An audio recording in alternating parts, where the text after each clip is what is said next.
Welcome, welcome, welcome, welcome, welcome. Welcome to the home of Black Titanic. Welcome to the Black Titanic Book Club Day today. How is everyone doing, everybody? Great rising, y'all. It's been raining since yesterday in my neck of the wood. Oh, Trinidad. Trending at some. Thanks for being here. Pinky the housewife. And mute pretentious. Ebony dancer. Thank you guys. This is just going to be a little bit different today. You guys, this is not about love and marriage, Huntsville. In fact, these are about our ancestors. Those of our ancestors that have passed on. We know about most of them that died on land, but we have a lot of our ancestors that, hey, Nosy Rosie Graham, we have a lot of our ancestors that's been buried underwater. Say, for example, the slave trade, right? A lot of our ancestors did not want to be prisoners. Y'all call them slave. They was not slave coming on aboard that slave. They called it the slave trip or the transatlantic slave trade. They were actually prisoners. A lot of them jumped over water. Say, for instance, my relative, the Igbo. Y'all know I married into the Igbo family. I married a Nigerian. So my children are Igbo Americans. They have a museum here in Georgia. Hey, Arlita Jordan.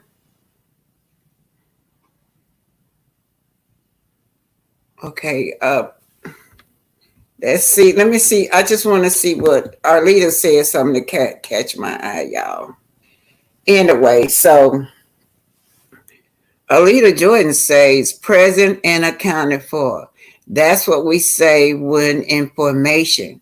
When I was in the army, present and accounted for. And Grand Rising, present and accounted for. Well, our ancestors, they always come back to tell you guys they're going to be present either way, but a lot of those spirits come back. So it's in my book.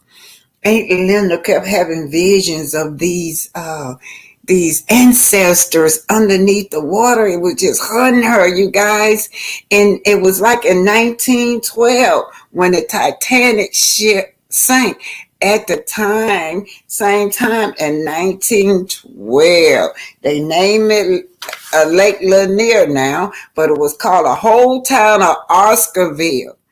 Oscarville was a whole town, you guys. Y'all heard of the Black Wall Street. Like it was just like Black Wall Street. These people had prospered better than the clear people, right? They went in there and killed 1,100, not 1,100 of our people in Georgia, Forsyth, Georgia, right? They killed 1,100. Then they made a man-made lake. They didn't do anything with the bodies. The streets still there, the buses, the churches, the graveyard, the home, all that under Lake Lanier. Lake Lanier got a horror story. The horror story is that when you go out there, the clear people go out there, they don't come back. They don't come back. They don't know why, but they don't come back and their bodies is never found. This is our true story. I think this is up to about 400 now. Well, anyway, I got it. But anyway, I'm going to show this first, Lake Lanier, because this ties into the story when Aunt Linda on that boat. Aunt Linda on that boat, she having these visions. Remember, it's in 1912. It was in 1912 when the Titanic sank. It was in 1912 when all these clear people went in there and just mutilated a whole town. Genocide. 1,100 of our people was murdered. Nothing has never been done about it. Then they make a lake out of it. And also Lake Garnersville right here in Huntsville. I found that out about 10 years ago, that Lake Garnersville was the same way. That's where everybody go fishing at, y'all. I told my brother that he quit fishing in Lake Gunnersville, but he said, oh, his buddy said, yeah, I know someone's on there. When I be fishing, I see a school bus underneath that. I said, what? He said, come on down in the lake. I'll let you see it. I said, I'm not going down and see no Lake Lanier where we got our ancestors buried. The buses, the schools, the street, the houses, the people, the graveyard, and the churches, everything. The reason I'm showing y'all this because when I get into the story, y'all can visualize what Aylin is saying. Then the other part of the story is basically it's about protecting Black women. We're going to get into the story where the little girl above the Titanic, she was just a teenager. These women's on the Titanic, Black women was not on the Titanic, was not safe because everything is allegedly on this channel. Let me get that out the way. Everything for entertainment and educational purposes, just my opinion. But on board the Titanic, the Black women was not safe. See, in those days, they had Jim Crow laws, and the colonization would go into the slaves' room and do what they want to do to these women. They had that same element on that boat. So we're talking about the Black woman being the least protected woman in the world today. That's going to tie into this book, The Past is the present, you guys. Okay, but when we're gonna try into this little teen that was violated, and he stabbed her and left her for death on the boat, y'all. She survived, though. She survived. But what this Caucasian didn't count on was that you have male protectors on the boat. So we're going to get started. I'm saying hi to Nosy Rosa Graham. Said thank you so much for your service to all the veterans. Oh, yeah. Y'all, I'm not a veteran, but anybody that's veteran, happy. I don't know. Is this Veteran Day? But whatever, thank y'all for y'all service. I think Trinity is one. And I know my brother that I take care of, he's one. I think Arlita Jordan is also one. What Black Titanic can lie on people, but I can't call her out for it. What is this? Okay, you guys, I don't know what this is all about, but I ain't finna take her out of here, ban, use it, and delete her component. I don't know. She said I can lie on people, but she can't take me out. So anyway, I don't know. You just got the trolls coming. I thought I had it on members only, but who knows, y'all? Who knows? Who knows? That's what I thought I had this on, but it's up here now. So obvious it's just not on members only because I got trolls coming in. But anyway, you guys, let me go on and get to the we're gonna get to this young lady is called Black Witch Yaya. This tying into the book, y'all. Y'all still at the book club, this tying to the book.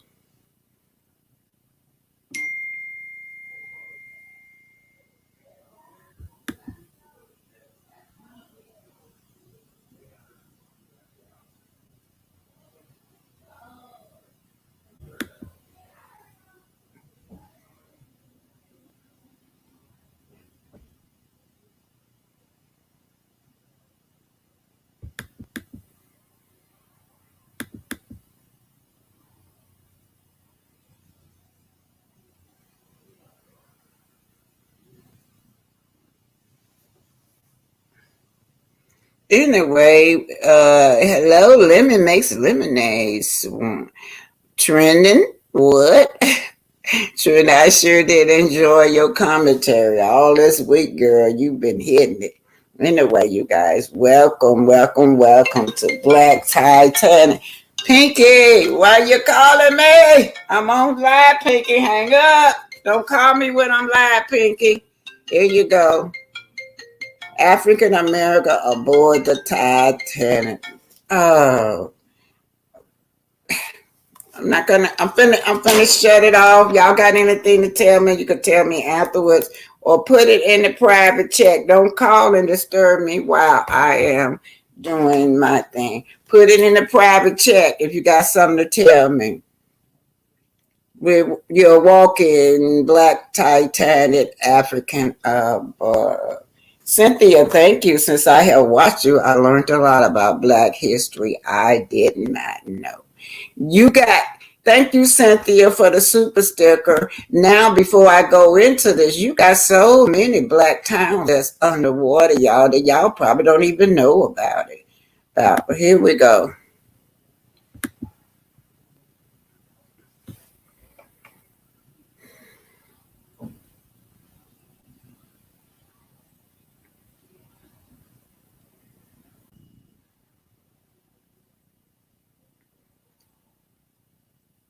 Just waiting for it to pop up, you guys. To say add to stage.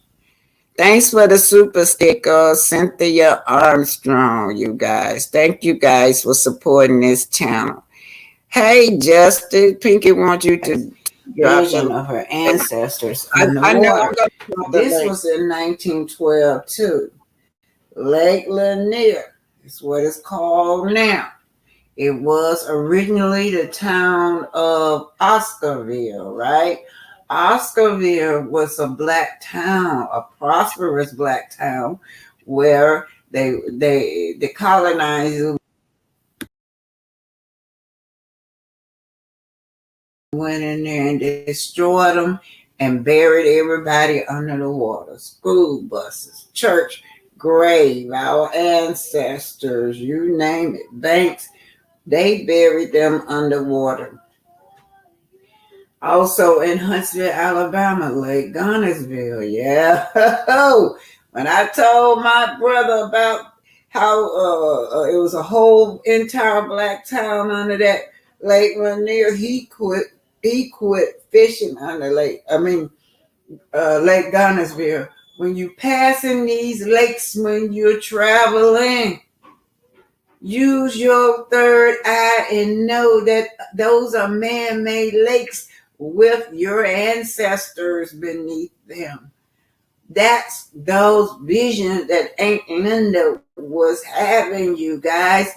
We know this now, but the story is she kept having a vision of people being our ancestors being under the water. This is the vision she was seeing. I too have visions. I have them a lot, you guys. And I'm telling you, sometimes I don't like it. I just don't like having these kinds of visions. Yeah, so here we go again. This is Oscarville, turn to Lake Lanier. Black men and the alleged assault. News of the attack and arrest caused quite. Let me go back a little bit. She's starting on high. This is I don't know this young lady. I tell y'all her name. These are freed blacks. They're actually working, making a living for themselves, and then they have the nerve to have the best crops in the state. So of course, Black Witch Yaya is her name. As successful. Wow. So quickly, they thought, who are you? Why do I have to come to you for stuff? So of course, all this tension is going on. So there were several incidents that happened, like I said before, and I'm getting this straight off of news1.com because I did not want to miss a detail, because this all leads to the drowning out of Oscarville. So on September 5th, 1912, a 22-year-old white woman by the name of Ellen Grice claimed two black men tried to rape her. They were unsuccessful because they were scared away by her mother. The Forsyth County Sheriff arrested five. Did y'all read that? Drowning out of Oscarville. So on September 5th, 1912, a 22-year-old white woman by the name of Ellen Grice claimed two black Negro suspect lynched in jail. Mob of 2,000 citizens drag naked bodies through the streets. Georgia is excited. Negro flees to the country while militias hurries. I can't read whatever else that's saying, but Yeah, let's keep it. And tried to rape her. They were unsuccessful because they were scared away by her mother. The Forsyth County Sheriff arrested 5 black men in the alleged assault. News of the attack and arrest caused quite a stir in the surrounding black communities. A vocal pastor in the area by the name of Grant Smith appealed to the sheriff to release the men. He claimed there wasn't much evidence to hold all 5 men accountable for the assault, and he also suggested that one of the men could have already been in a consensual relationship with Grace. Of course, many whites were outraged by Smith's allegations, and an angry mob beat and horsewhipped the preacher on the steps of the courthouse, nearly taking his life. So that was the first incident, and just 1 week later, on September 12th, 1912, an 18-year-old white woman named Mae Crow was raped and beaten in the Big Creek community of Forsyth County, Georgia. The next morning, Crow's body was found half naked, bloody, and hidden under a pile of leaves. Her skull had been bulged with stone, but she was alive and barely breathing. Searchers would allegedly find a small pocket mirror at the scene of the crime that was said to belong to Ernest Knox, a 16-year-old black boy from Cumming, Georgia. Knox was arrested at his home, then subjected to a mock lynching, which led to his forced confession for the attack on Crow. And we know during this time, it seems that anytime a white person got hurt, especially white women, the only thing they decided to do was point the finger at the closest black person. I'll almost say something else. At the closest black person that they could find, just to put the blame on someone else and just consider them like, oh, just put the blame on them. Someone needed to be held accountable for it instead of actually doing an intense investigation to figure out what happened. As word spread on the attack on Crow and the confession by Knox, whites became increasingly angry. It wasn't long before a lynch mob formed in front of the jailhouse where Knox was being detained. Officers had to sneak Knox out of the back door so he wouldn't come face to face with the mob who were attempting to hang him. He was taken into jail in Atlanta for his protection, but would soon stand trial for the attack. The next day, 4 additional men, Oscar Daniel, Rob Edwards, Jane Daniel, and Ed Collin, were arrested and taken into custody, suspected to be accomplices to the 16-year-old. Of course, all of them were black. Soon, another angry mob of more than 2,000 racist white people had stormed the county jail, gaining access to the cells. They shot and killed Rob Edwards, dragged his body from the jailhouse, and hung him outside on a telephone pole. Ernest Knox and Oscar Daniel were both found guilty of the rape of Mae Crow. They were sentenced to death by hanging, even though it was illegal by state law at the time. 8,000 racist whites in the town congregated around town square of Cumming to watch 2 teenage boys get publicly hanged for an alleged crime they never truly had the opportunity to fight. It was after this hanging that the terror would begin to spread, as a white group of terrorists known as the Night Riders would make it their mission to run every black person they came across out of town. Out of their own town, Oscarville. Oscarville, of course, became one of the main targets, and over the short period of just a few years, 98% of its black residents would end up either leaving their homes or being murdered for refusing to leave. Black property deeds found their ways mysteriously into the hands of white neighbors without any bill or safe or transfer. This effectively allowed many whites to steal the land once owned by their black counterparts when they were driven out by the Night Riders. Over 1,100 black residents will lose their livelihood, and in a town once a flourishing African American community would become a ghost town. So just from my perspective and all the history that I've learned in school, the movies I've watched, I honestly feel all of this was a setup. I feel that with these incidents happening back to back, either one, it was a white person who was doing it that was just on the loose and they just decided to blame a black person, or they finally got fed up and jealous of the flourishing black people in their town and wanted to take over. And the best way to do it was, let's get mad because they hurt a white woman and let's drive them out. I don't know if they thought those 2 incidents would scare them away and they would naturally go. But just with those 2 incidents happening, the hangings, the mobs, and then all of a sudden their deeds are being put into the hands of white people. They're stealing their land. And honestly, with the farms, they didn't even know what to do with it, because in 1915, a boll weevil infestation killed crops on Oscarville. That was basically due to the fact that them white farmers didn't know what the hell they were doing, so they started ruining the crops. Though they ultimately survived the weasel infestation, being one of the few regions in the state to escape. Let's see if she's gonna go into what happened. So she talked about those the Night Riders the Erie history, the Erie history comes into play.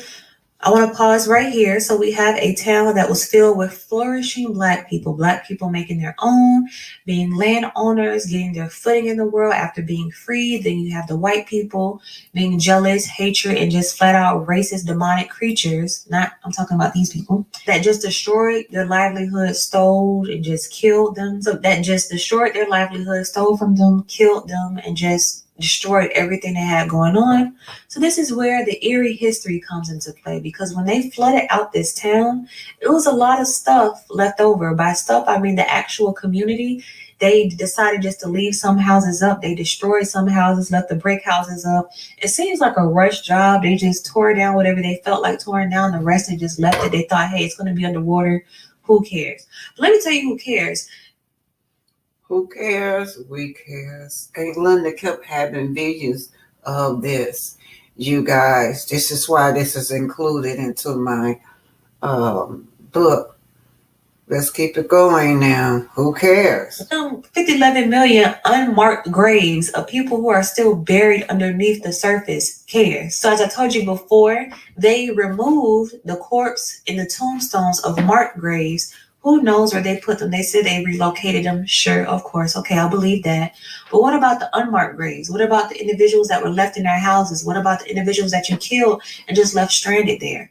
They're all still underneath that water. Let's talk about the Orisha aspect. You guys know water, Yemaya, Oshun, just sticking to Yemaya in this case. We know that there are certain times of the year, and usually this is hurricane season. And in the Paraki, and the story is told that Yemaya started having flashbacks, getting re-mad about how the slaves were brought across the water. There's also a part in there where she's mad at Shango because he didn't help. So there's a part within hurricane season where it shares that this is the time of year where Yemaya gets mad about the slave trade, and she starts disrupting the waters and causing natural disasters. So you have a town that was filled with black flourishing people. Then you cover with water, messing with their water spirit that's there to protect black people. And you wonder why people drown every 5 minutes, because I feel that they're trying to collect the number of souls that was taken from them to make it even. So what, 1,100 residents? Y'all got 700 people that drowned so far, and I'm sure there's going to be much more to come. I wonder if the number is going to stop at 1,100.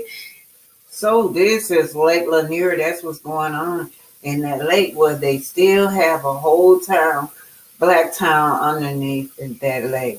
And it's saying that often, very often, when they go out there on that lake, they never return. This is your Black History Spotlight. You're watching Black Titanic, African Aboard. Now I'm playing this gonna lead into these visions that Auntie is having. She's having these visions of being pulled under the water. Grandpa keep having these visions that, she's going to be lost at sea forever. So all of these visions tied into these ancestor spirits connecting to Aunt Melinda and Grandpa. We indeed are a family of seers, you guys. I see things too.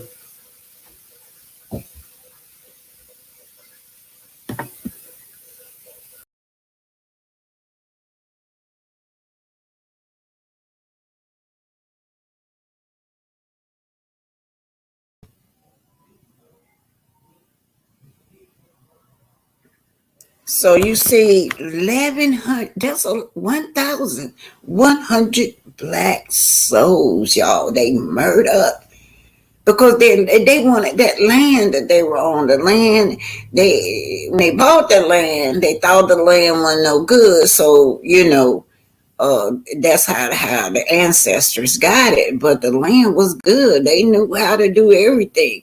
They had better crops, better everything, better houses, better mobiles, all because of their jealousy.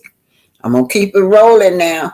Y'all just got to listen, because I got it tight. I'm going to do the ending and come back to the first page. The reason I have to do the ending of it is because it ties into the story. The ending means that I skip chapters and then we'll go back to the original chapter. But I just want y'all to listen. This right here with Aunt Linda, this the ending of it. this part right here that I'm finna show y'all is the little teen. The little teenager had been violated, right? He stabbed her and left her to die. But at the end of it is when they're going to take care of this coach. His name is Coach Dave. They going to get him back, y'all. They going to protect her. But I have to start with the end of it so y'all can understand the bulk of the story. So I'm going to the end of it where they done attack Coach Dave for molesting the teenager Ijoma.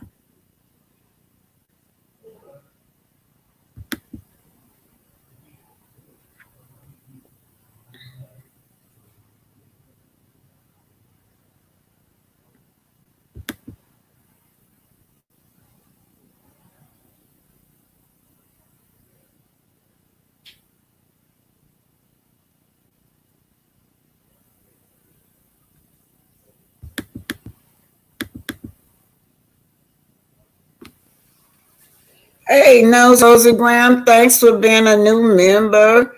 Arlita, Jordan, thanks for being here. Thank you guys for any Cash App, any new members, old members, and super stickers. Thank all of you and all of you guys that are here that are content creators. Thank you, thank you, thank you.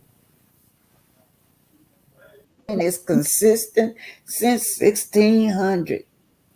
Female slave was punished by whipping, mutilation, hanging, and torture to death. They were forced to have sex with their slave master relationship. Slave master relationship, y'all. They were forced. That's why Ellen looked the way she did, like a white woman. Because the colonizer violated her mother.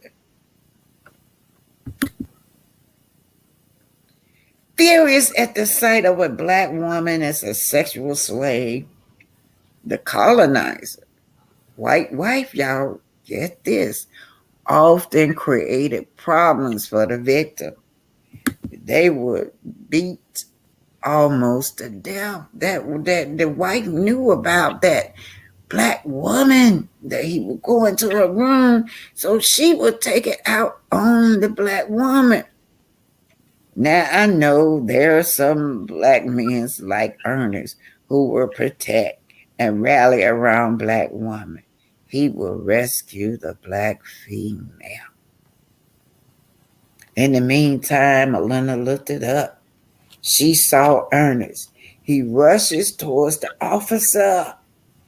He had a blunt object in his hand. Oh, Ernest on the scene. Officer Lightfoot, you should just give it up. You must have a death wish. Man, I see you again. David beat you up. Now you want me to kick your butt. You must have a death wish. You got a death wish. We are not property. And my future wife is not yours to brutalize nor dehumanize. You got a death wish on you, man. He was so angry, he hit Officer Lightfoot over and over and over.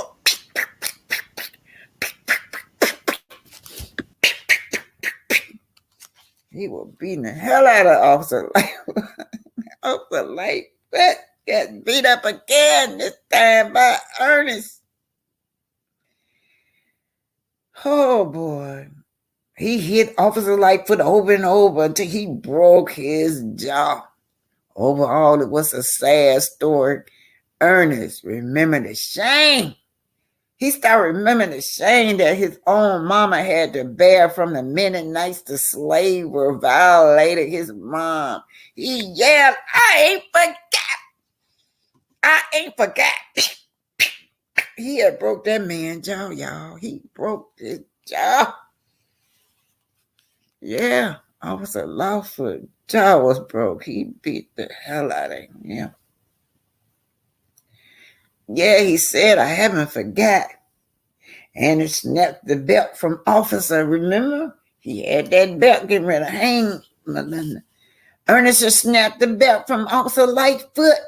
He placed it around his neck. He choked him. He put that belt around his neck. I'm like, what? Ernest choked him and put that. Oh, no. You was going to use this on my future wife? Oh, no. We're going to use it on you. Ellen and Miss Elizabeth came into the room. They were followed by Captain Smitty and several crewmen. Those crewmen attacked Ernest. Oh, Ernest gave them a good fight until a crewman shot a gun into the air. At once, everybody calmed down. Barely could talk. Officer Life was no there. Oh, for the life of crazy ass sitting over there, can't all that talk. He choked me. He choked me, he said.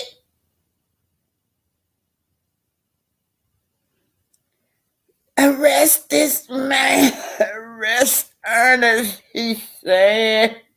He told the captain that Ernest tried to rob him. Once again, he lied again. Immediately, Ellen points to Melinda.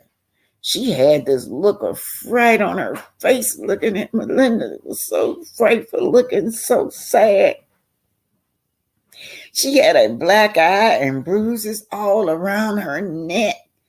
Officer Lightfoot gave her a black eye. Melinda told the captain that officer, no, he's lying. He tried to violate me. My man didn't try to rob him. He tried to violate me. He beat me. Y'all. He beat me, y'all. He tried to violate me. He choked me. He tried to hang me. My man Ernest was trying to protect me. She barely could talk while she holds her hand across her throat. Oh, he beat me. He tried to violate me. Look at my black eye. My eye all black. My man didn't try to rob him, y'all. A man didn't try to rob him, y'all. No. Oh, Captain Lightfoot told the captain that Melinda, she's a liar. She's a liar. I'm a Christian. I got a perfect marriage, he said. Remind me of. God damn it. I got a perfect marriage. Who they remind y'all of? Captain Smitty yelled, lock him up. Lock that ninja up. Lock Ernest up until I figure out what to do with him. Uh-oh. You done made Melinda mad again. Remember, Melinda had to go back to work for him with his wife. Yeah, you done made Melinda mad again, Captain Smitty. They locked Ernest in an abandoned cabin. In addition, it made everyone near it cough. That abandoned cabin was smoky because smoke was coming from through the flow from the bowels. Meanwhile, also Lightfoot and Coach Dave were leaving the area. He passes Melinda, Ellen, and Miss Elizabeth. Now Lightfoot whispered in Melinda's ear, tomorrow, your boyfriend head will be decapitated. You hear me, Melinda? Tomorrow, your boyfriend head will be decapitated.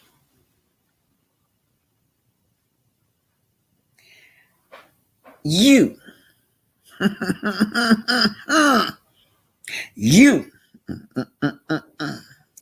just spoke destruction for everyone on this vessel. Everyone on this vessel. You just spoke destruction, says Melinda. However, Coach Dave decided he'll stay behind and look for Ijoma. I told y'all. Y'all don't forget, y'all, Dave and Bunyell are standing up there. Now, Coach Dave, you got them pedophiles on there. He want to go and violate this girl again. But David is there as her bodyguard. However, Coach Dave decided he'll stay behind and look for Ijama. He was observing all her beauty, and he had become her stalker. He climbs down the ladder which led to the steerage. He searches many cabins until Bunyell saw him. Oh my God, that looked like Officer. That looked like Case Dave over there. Woo! That Zulu blood started boiling. Still recovering from the injuries inflicted by the white team, he volunteered to watch for Ijoma when Ernest and David wasn't available. Of course, Coach Dave looks fearful. He found that room, but he started looking fearful when he saw Bunyell. He was standing by Ijoma's door with his shirt off. Dave noticed his masculine body. Yeah, he had all them muscles, you guys.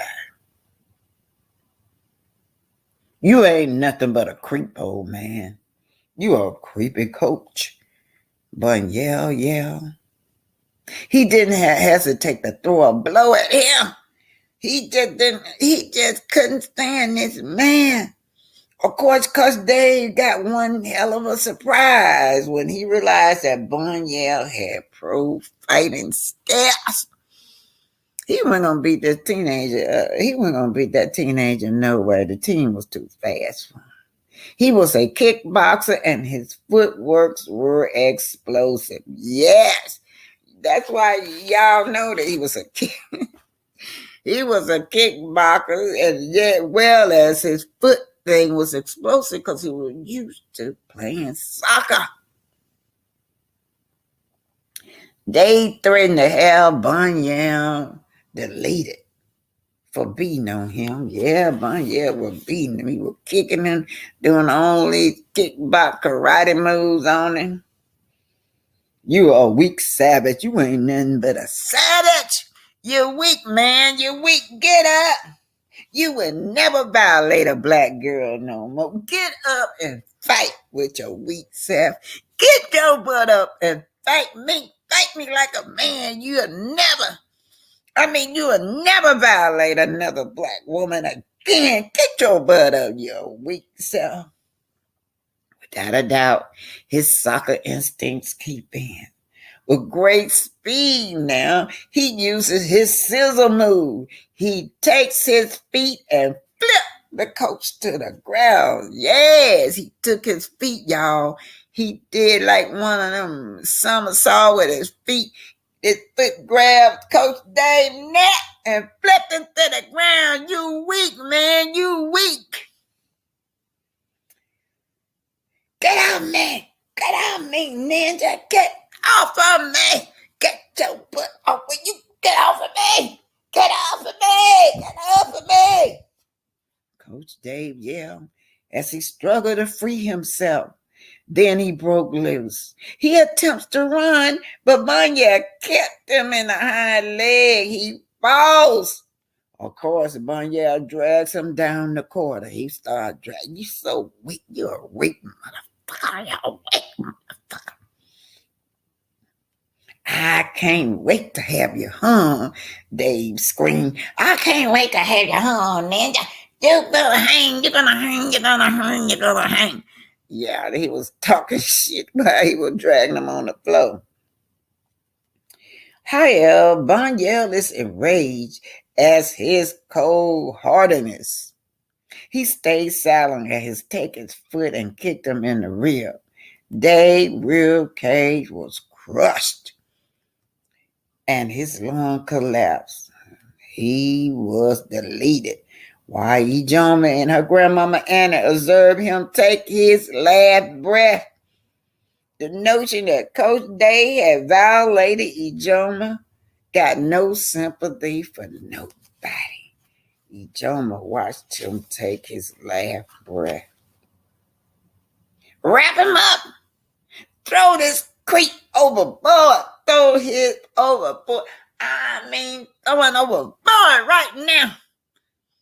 Yells Mom Annie. He turned to her granddaughter. She stretched her arm out. Come here, baby. She gives her granddaughter a hug. I learned to appreciate life, Grandma. Grandma, I've learned to appreciate life. Oh, Grandma wiping tears from my eyes. It's okay, baby. It's okay, baby. He's gone now. He can't never hurt you, another person anymore. Without a doubt, rumors spread quickly through the steerage about the fight. And 4 Aboriginal males arrived with Bunyel parents, Ogogo and Nkosi.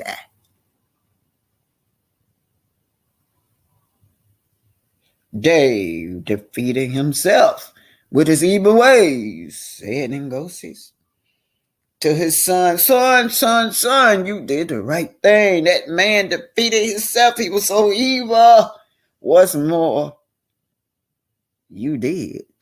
You sure did throw some forceful blows. I mean, you tore him up. You tore that head up. You threw some forceful blows, bro. Yeah. In fact, he was taken out by the 4 Aboriginal. They dumped his corpse straight in the ocean. Yeah, now y'all whales and sharks got something to eat. They probably don't even want to eat him. He's so evil. Thank everyone who assisted me during the tragedy situation with Coach A. Dave says, Grandmom, and I just like to thank all of you during this tragedy. Y'all been there for me. She stands in the center of the floor talking. She adds, and a special thanks to my hero, Bunyel, over there.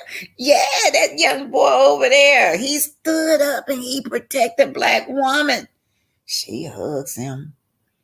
It makes my Zulu blood boil. Whatever I think about that colonizers aboard the Titanic. They violated our women and children. Most of them are serial deleters, beyond Bunyel replied. Then Melinda wakes up. Sheila, aboard the Titanic. Aboard the Titanic, y'all. I nursed all these families back to health. I nursed all of them back to health. And this is what they do. The results of this is humiliation. I've been almost, violated. I've been attacked. I've been bullied by white women and called the humanizing name. And I still up here trying to save their life. From this day on, no one speaks about the private matters concerning the African descendant passenger aboard the Titanic. Race must come first. Be black first. Whatever happens down here, you don't tell it. Don't tell that we did this to this white man, because y'all know they will get them. Then they notice a handsome male passenger from Haiti walking into the meeting with a fat white lady and their mulatto children. Circulating rumor was that the Haitian came from a royal background. His name was Joseph LaRue. His uncle Jean LeConte led a successful revolution. In 1908, Joseph LeConte went into exile in Jamaica. He returned years later with an organized military force. And I stopped on page 87, you guys. First of all, I'd like to thank each and every one of you. Thanks. Oh, 58 mean. I talk about the past reflect the future. I'm saying the continuation of abuse for black women that never changed. This is the Korean gang story. This story right here didn't get a lot of traction like the Sandra Band. But anyway, She was stopped at a traffic light, and she tried to explain herself. You guys, she was going by the Moore's law. I believe she is a Moore's, right? But those officers was trying to be nice to her, trying to rationalize with her. But what went wrong was when this girl went to her home, they targeted this girl and they deleted her in front of her son and shot her little 4-year-old son as well. Nothing ever happened behind the Korean gang. This is the Korean gang story. Whatever happened to protecting the black woman? The black woman is the least protected woman in the world. The black woman is the most misunderstood person in the world. Indeed. Aboard that Titanic, the black women aboard the Titanic ship faced the same kind of fate, unprotected. They were, but they did have black men aboard that boat that did protect the black women. Here we go. I just had to really look into the story to really find out exactly what happened. I looked into her Instagram and just read certain news articles and things to kind of find out exactly. Now, let's look at this. No turn signal. We're focusing on the black woman. No turn signal. These are that Sandra Bland on the end. I don't know who that white boy is. Acting strange, but I guess he got pulled over for a traffic stop. Broken tail light. I don't remember him, but I do miss the license plate. All these people end up deleted because of crimes that carry the death sentence. Think again. No traffic signals, no turning signal, no tail light, no license plate. Let's keep it going. Where her head was at and why things happened the way they did. Let's get on. Okay. Am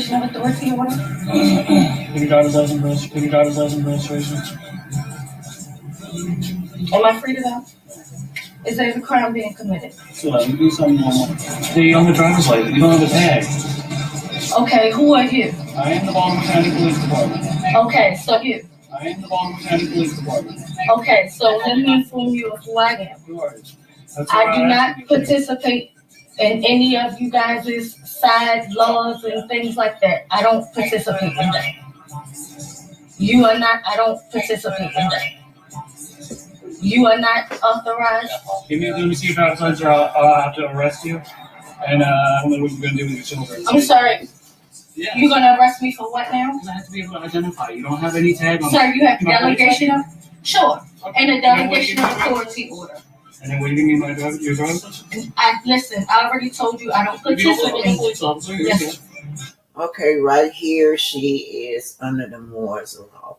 Under Moore's law, you don't need no kind of license plate to travel if you're traveling locally. So that is what she's going by. But these officers don't know the laws. Time and time again, they don't know the laws. Not be that size. Well, how big would it be? It will be something that you would How have about to my carry. Maryland Police Training Commission certificate and No, sir. Delegation of authority order. It's something that authorizes you. You see that tag? I see it. Who would have? Do you know who she is? Sir, can you identify yourself? If I can't ID you, I have to arrest you. I don't understand. Sir. Just give me your license. I have to arrest you. I don't understand. Sir. Just give me your license. Listen, you have yet to identify yourself. At this point in time, I don't know who you are and why you're pulling me over. You are not. Turn this car off. Sir, can you identify yourself? I'm telling you. You are Turn not. this car off. Turn this car off. Sir, can you identify yourself? I'm telling you one more time. Turn the car off. Sir, can you identify yourself? Okay. He's turning my Get out of the car. car. No, I'm not complying with that. Turning my Get out of the car. car. No, I'm not complying with that. Listen, I'm not complying to that. I own this vehicle. So you want to be arrested? You have a child in the backseat. I'm trying No, to help I you out. understand that. Do you want me to how? Understand that. Do you want me to how? You have Listen, a child. I don't want to be arrested. Okay, so let's speed it on up, you guys. Let's see what happened right here. She gonna go try to file charges on these policemen, okay? No, they know not to give them to me too, because I pull right off Let's on see their if ass. I can go back and let y'all see what she going into. Here's where she goes into the You know they're talking about stealing my vehicle. making a complaint. Yeah, the little beautiful boy. Y'all, that little boy was shot. Can you give me mine?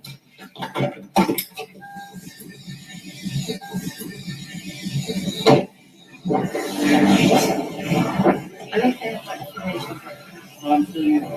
For what? You said you already read it. You don't have to write me any tickets. I'm going to be signing it. So, okay, you have my information pulled up. I would like to have my ID and my card and stuff. I will give it back to you. And also my card here. Here, step back in the car. We'll give it to you when we're ready, all right? Okay, well, how long would that be? Wait for the tow truck. Wait for the tow truck. Shotgun. Okay. If you get the kids out of the car. Oh, no, I'm not. You won't be touching me or my children.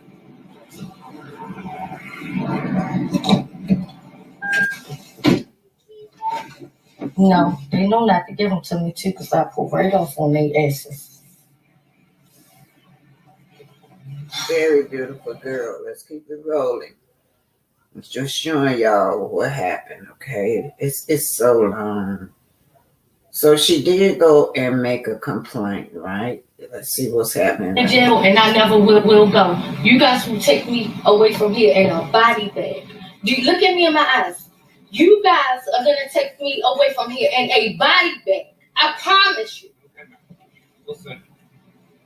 I promise you. That's exactly what they did too. Let's keep going till we get to what happened to her. So she made that complaint.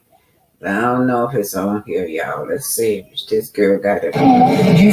You see what they do to us, right? You fight them. Okay. They are not for us. Okay. They want to kill us. Wow. And you never, ever back down from them. Okay. We don't want David. Back down from them. Okay. We don't want David. We're your friends. So that is, let's see. If anybody. You just don't realize. So this just a traffic stop now. If you get the Okay. with your children. Yeah, you wait on that. Okay, I'm letting you know. You just don't have that option. Okay. And you still. Okay, like that. Okay.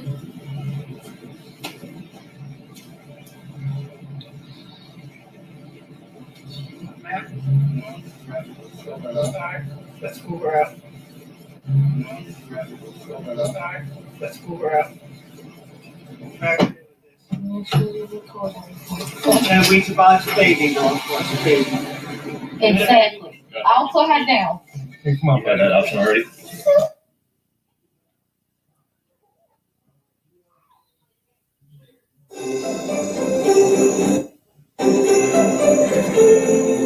Hey Dad, would you rather time travel to the past? Herself holed up in her apartment with her 5-year-old son.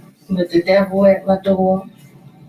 And he's refusing to leave. Baltimore County officers were serving a misdemeanor warrant on 23-year-old Gaines at her apartment back in August when they say she threatened officers with a shotgun. In this video, you can see what appears to be the barrel of a shotgun, and then hear an officer trying to resolve the situation. You and I are gonna talk until we come to an agreement. That could be a Everything I'll say, you and I will have to sit down. You know, and I know that this ain't right. It's not. I ain't trying to hurt nobody. I've never hurt anybody. It's been quiet a while. She is so scared, you guys. They target this girl for trying to stand up for her rights and her beliefs, and they target her. Her old man was in there with her. He ran out the back door. He had the little bitty baby was by him. He took the little baby out the back door, And the oldest child was not here, so she probably wouldn't let the oldest child go with him. She probably told that little boy to stay in there, but the little boy got shot. He did live. They ended up doing like a $37 million lawsuit with the family. So they plotting to come in here and disturb the peace here. They've already disturbed the peace. I'm not a criminal. An officer, only identified as Officer First Class Ruby, exchanged gunfire with Gaines, killing her and injuring her son. The Baltimore County State's attorney determined the shooting was justified. Now, the Gaines family has filed a lawsuit against the county, calling the killing illegal and unconstitutional. Reporting live tonight, Avajoy Burnett, WJZ Eyewitness News. All right, thank you, Avajoy. No charges were filed against the officers.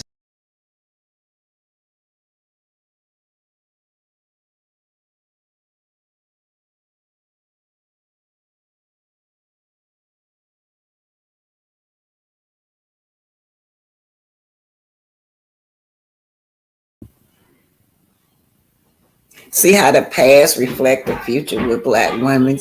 In that segment, the last, I'm gonna show what led up to Melinda attempted rape and Ijoma, the little teenager. Yeah, they got him at the end, but the past reflect the future.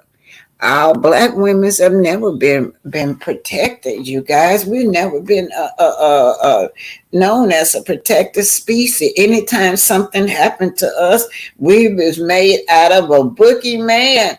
Y'all know my favorite one, Malcolm X said that the Black woman is the most disrespected person in America. It's the Black woman. She is the most unprotected person in America. She is the most neglected person in America. This is what Malcolm X have always said, y'all. Black women, we are the most unprotected and most undisrespected people in society because our pain and our sorrows are made into jokes and meme in society. Our pain is not seen as equal to other ethnic group pain. Look at that girl. Her son, when I didn't show what they did, but they showed, I followed that case where she was barricaded in that house, and we don't know was there a gun or not. They claim the girl had a shotgun, but what were they doing at her house anyway, messing with her and her family at home now? She at home. The little boy got shot, y'all. No charges ever was made. Let me tell y'all who Corinne Gain is. The Black woman. What we're talking about is the most unprotected woman in the world, y'all. Neglected, disrespected. They disrespect that girl so bad. They really did. Let's just look at this, y'all. Take a look at this. So who is Corinne Gain?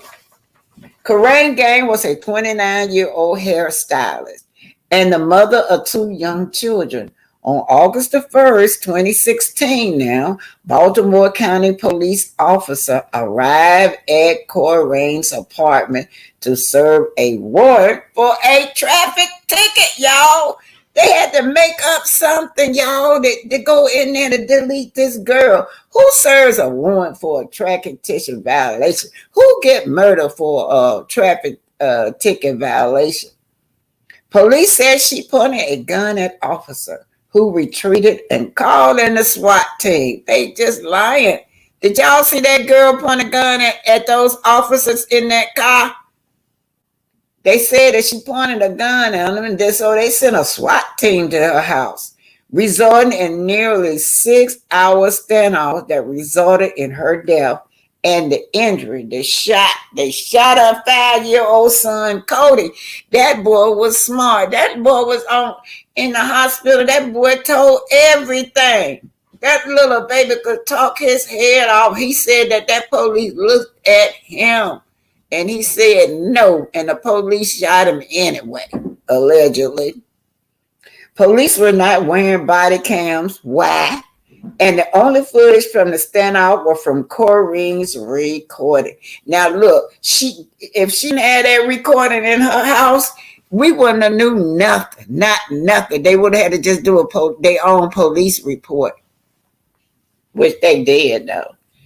But anyway, law enforcement contacted social media platform and requested that her accounts be suspended. Yeah, they did, because Corinne, she was filming it live. So y'all know we caught a lot of it. A lot of people had screenshot her live and videotape her live. So they shut down her account to keep us from seeing what was going on in that house. In a statement following her killing, the police reported they wanted to take her account offline because comments on her videos were encouraging her not to comply with the officers. No, they didn't take it down to the day just before they went in there and deleted her. This was the first time Baltimore police contacted Facebook using the law enforcement portal to deactivate an account during such an incident. So y'all, we have to watch what we put on social media. Always watch what you put on social media. In one of Corinne's recordings, she is heard speaking with a police negotiator. She recounts her story of the traffic stop that resulted in the warrant. She shared how she was mistreated by police. Yeah, she was so disrespected. And how the trauma led to the miscarriage of her twin she was carrying.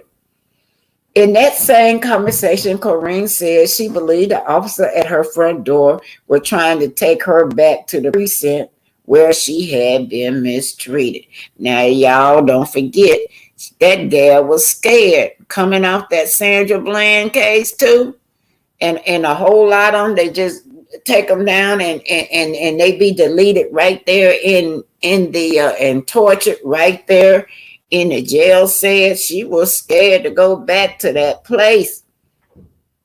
Decision to use deadly force to execute a warrant has been heavily scrutinized following Corinne's death.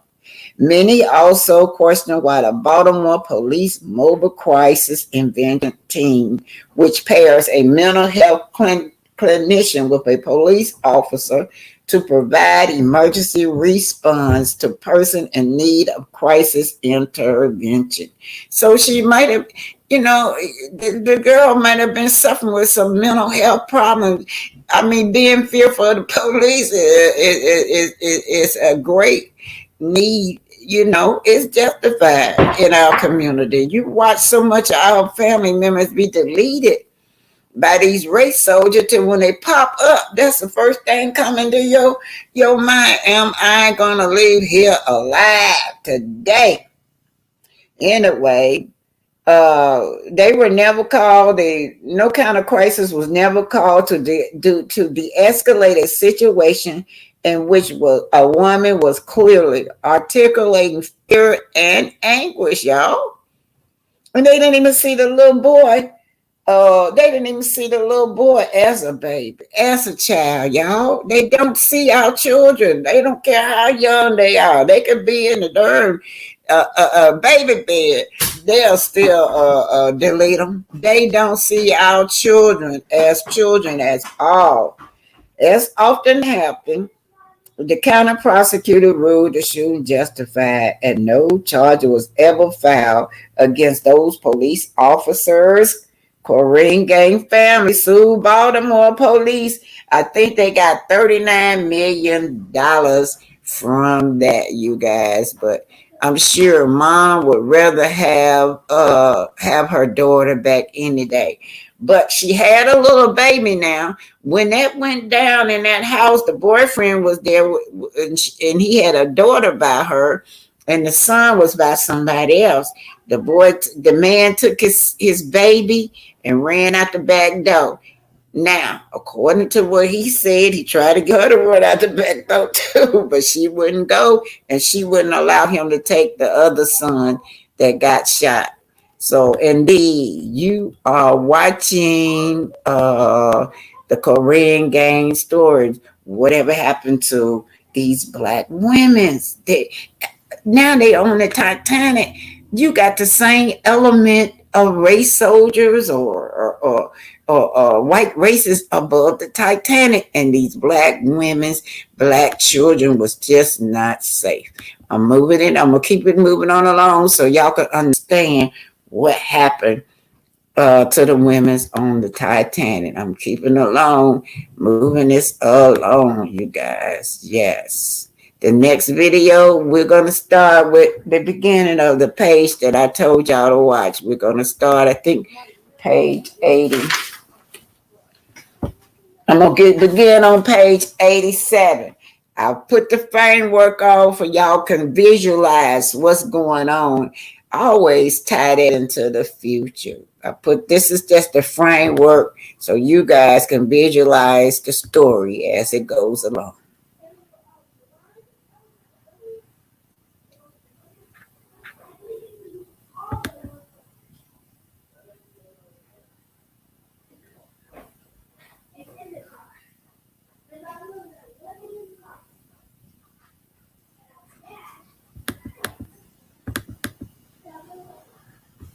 So Mom Annie was the chef. Ijama is her little granddaughter, y'all. Moses was on it they worked in the kitchen. And this is we finna cover today, the little teenager that was violated. And and that Coach Dave left her for dead. Y'all saw where at the end of it, Coach Dave, when he realized she was still alive, he tried to go back into her room. That's when the black men's down in the bowels of the Titanic had to handle him. But anyway, this is I'm starting with, I think it's page 87. If y'all just want to look or you just want to uh, read along. Coach Dave, she thought of the fear and the doubt. All the fear and all the doubt I had left when I saw that man. I found something that I love, football. It was the greatest therapy for me. Then Miss Elizabeth standing in the center of the court with a loud speaker. She announces the purpose of this game is to bring peace and unities amongst different races. I encourage everyone to treat each other with fairness and respect. That's Miss. She and she knows she being deceitful. She got them children out there betting money on them, and nobody knew it. But it was between her and Coach Day. Oh Lord have mercy. Page 47 at the bottom. Bullshit. Barnyell thought. She just like the rest of those colonizers, asking the indigenous African to forgive and forget. I haven't forget that Coach Day violated my friend. He's a pedo. With that Zulu blood running through Barnyell's circulatory system, the warrior inside of him couldn't turn it off. Man, he was looking over there at that coach. I'm going to get you. I'm going to get you. You don't know me, but I know you. I'm going to get you. Yeah, that's that warrior blood inside his circulatory system. He took all his aggression out on all those white football players. They was out there on the floor. He was pissed. He gonna take all his aggression out on the white football player. No mercy on this field. He uses great speed and strength as he plays. What's more, Ijama was the defender at times, as well as the goaltender, and she was blocking. Ijama blocking, block, block, block. Oh, she was blocking. Ijama was doing her thing. Remember, all they could think about was Coach Dave out there. She wanted to win that game over Coach Dave to insult him, and Bunyard wanted to get to his neck. Okay, I'm at the top page, page 88. Let me start it over. She uses her great speed and strength as he played. What's more, Ijama was the defender at time, as well as the goaltender, and she was blocking every ball that came her way. The whole white team couldn't score nor maintain the ball. There is a 30-minute left in the game, and Boyle team is ahead 3-0. However, whites became angry. They yelled racial slurs and threw food at them. Now a group of white players decided to double team Bunyel. Y'all know why, because Bunyel is the star. They can't stop him. His speed and versatile moves were too much for them. So Coach Dave told the player to kidnap Bunyel. Lock him inside an empty storage space. Yeah, that was they plan, y'all. They always plotting against us. Everyone was on a break. So the white team walks towards the black team, pretending like they were coming to offer a handshake for sportsmanship. Some of them chatted with the indigenous team, while others convinced Bunyel to go to the kitchen. Don't do it, Bunyel. It's a setup. Yeah, they challenged him to go to the kitchen area and get juices with them. Don't do it, Bunyel. Don't do it. It's a setup. While they were walking, they began to shove Bunyel. Yeah, y'all. Coach Dave had gave them the instruction to kidnap them, beat them up and kidnap them. While they were walking, they began to shove Bunyel. It was 6 of them that attacked him. But all hell broke loose. Bunyel was enraged. He swung on his enemy. He swung on them. He was not fearful now. He was hitting them like a bolt of lightning. But remember, it's 6 of them. His speed had him bouncing from enemy to enemy. Like Muhammad Ali. His fist clenching, knocking 4 of them out. Then the remaining 2 takes a blunt object out. He advances in front of them. They chased him, and through the kitchen he was running. He was running from them because they had the sharp object in his hand. Bunyel trips over a cord. With the blunt object, the enemies hit him in his forehead. Now bleeding from the open wound, he's blinded by his own blood. Then he faints. Now remember, Mom Annie works in the kitchen. Meanwhile, the football game had 3 minutes before it began. But Bunyel was missing. Oh, he's my star player, Dad prancing. Oh, he's my star player, Dad Nkosi.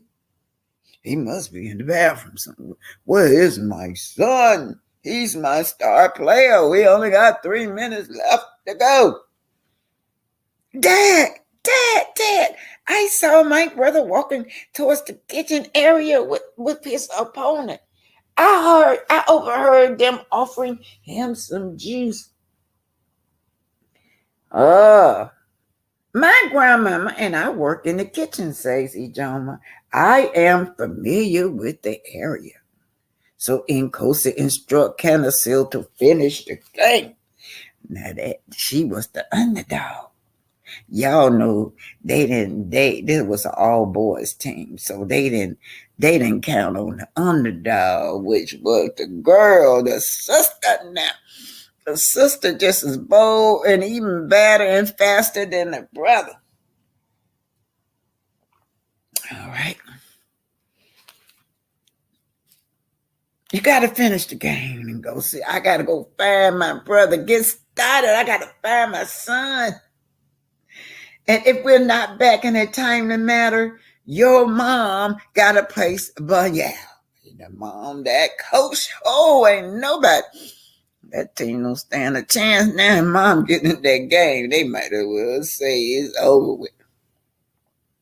During the time, Ijoma and Nkosi passed by the opponent. Coach Nkosi yelled, Ijoma!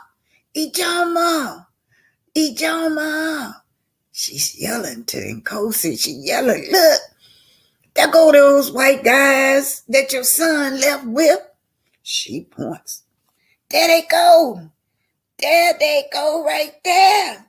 Coach Nkosi, there they go. He left with them. She points. Then they saw Bonnier lying on the floor. He was covered with blood, and Nkosi was horrified. He didn't know if his son was alive. In the meantime, and in the soccer game, the indigenous player continued to dominate the white soccer team. And Canacil and her mama, Ogogo, kept the opponents off balance. Ogogo and Canacil, them two women out there, mom and daughter, they showing off. They showing off. The daughter, and she had daily fast feet. And their famous move was those scissors, y'all. That they called it, they named their moves the scissors when she kicked the ball in the back. Yeah, that famous move called the scissors she put on them. Then quickly do a scissors with the same foot. It confused the player because they expect you to dribble in the opposite direction. She was left-handed, so most of everything she did was from her left side, so it threw the opposition. It threw them confused. Without a doubt, y'all, mom and daughter were tough. They were tough as nails by this time. Ooh, they were dominating. All they needed was them two right there. They dominated. They didn't score at all. No, that team, mama didn't want to allow that white team to score at all. In the last few minutes, he sent Ijoma back to the game. She replaced his wife, Ogogo. At once, the opponent wingback started charging at Ijoma. She was versatile, and with great speed, she turns and switches direction. She overpowers the defender easily. Cheering her on was her grandma. Oh, I'm so proud to see my daughter. My daughter almost died on that table, and look at her out there now with all that life and energy. That's what Mom Annie thinks. So Mom Annie is cheering her granddaughter on. Immediately, Ijoma glances at her grandmama. She saw Melinda placing her herbs and then a white dressing up top of Bonnier's forehead. She looked over there, Melinda on the side of that, doing her nursing duty, dressing that big old forehead that was bleeding. Now the game ended, and the score was so high till the white opponent stopped. After 5-0, they start counting. They were hoping to cheat their way through, but couldn't because they never scored. They didn't score, so they couldn't cheat. And then when they took Bunyell out, they thought they had that game in, but they had Mama over there, and they had that, and the mom and daughter team, and then Ijoma came in the last minute, and she helped out. Now, Melinda noticed Miss Elizabeth over there collecting money. Oh, Lord, Miss Elizabeth, you're never going to get on Melinda's good side. Then Melinda noticed Miss Elizabeth was standing over there. There she goes. Look at y'all look, Miss Melissa over there collecting money from a group of white people, including Coach Dave. Yeah, backstabbing ass. It became clear to her, Melinda, that she had used the indigenous team and for cash. Oh, you backstabber, yeah. You backstabber. Thought Melinda with anger. You ain't nothing but a backstabber. Of course, She continued to monitor Bunyel as she returned to third class. Now, Melinda wanted to go there and slap the out of Miss Elizabeth, but she had to tend to Bunyel, y'all. I feel stupid. I went against my parents' teaching to never trust a clear person. I felt cheated out of the rest of my football game. I let everyone down. I feel stupid. I just let y'all down. I let y'all down, said the teenager. And then, you were great, Melinda replied. However, you must not worry because you must use this as a recovering time. Don't worry about that game. You were great. You carried the game up until the last 3 minutes, boy. You got to recover, though. You're going to have a headache for a few days, says Melinda. And you're going to have a hematoma, too. But that hematoma, that big old gnat, soon will disappear. Oh, Aunt Melinda. Melinda, what I'm going to do? I appreciate you. He smiles. Bunyel smiles. Oh, Aunt Bunyel, you inspire me to be so great. So great. I got my self-esteem back, Ijama said, as she entered the cabinet. We won. I feel great. You inspire me. This is page 9 at the bottom. Ooh, this is a perfect example of how defeating a moment was staring you in the face. How defeating a moment, she felt defeated, Ijoma was. It was staring her in the face. But determination, courage forces her to push through. Suddenly, a large wave rose again. Everyone rushed towards the window. During this time, Melinda had another vision. Melinda felt lightheaded. Oh my God. She saw 3 courts flying. That's what she thought she saw. Melinda thought she saw dead people flying in the air. One of them was Moses, Mom Annie's son. Oh, I feel lightheaded. Oh, I'm tired of these visions. Strange things begin to happen. All you can see was floating skeletons, just skeletons coming out of the water. Oh God, I'm lightheaded. They had a head full of nappy hair. It was as though the 3 courts were trying to tell us something. Oh God, what are they trying to tell me? I'm so tired. I'm tired of seeing these visions. I see the vision, Melinda thinking to herself now, but she's not telling nobody right now. These 3 skeletons, they floating now, they floating. What are they trying to tell me? What? If it's the course were showing you that they were forgotten? Oh, wow, we haven't forgot. Never forget your ancestors, you guys. So many of them are buried under the sea. So many of them are forgotten. They were murdered and no one cared.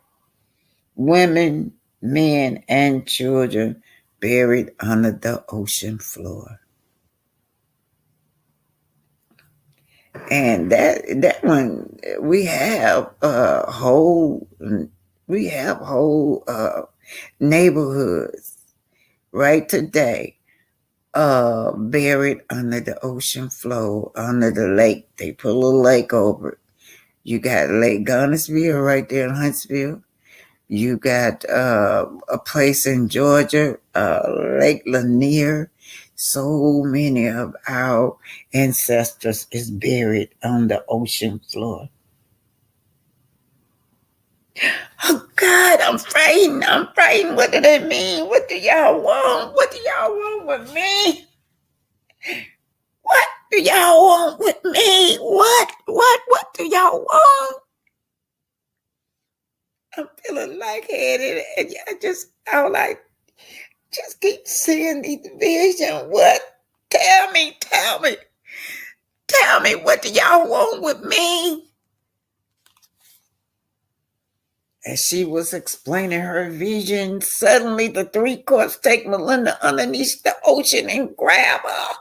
They grab her and pull her under the ocean. Inside of a cage, they swim with her. Ooh, they swimming in a grab Melinda. They swimming. It was filled with white slaver. Pure evil, she fell as the cave walls began to move. Her dress was caught between large stones. Oh, Melinda, gotta get away. I gotta get away. Remember now, y'all, this a vision she having now, like a dream.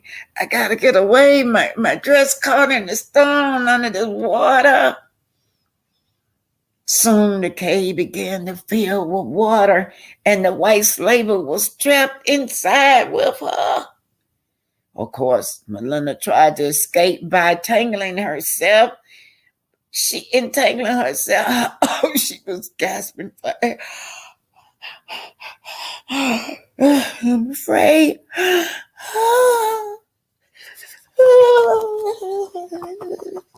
It's cold in here. I'm afraid. Oh, she was shivering. She was shivering.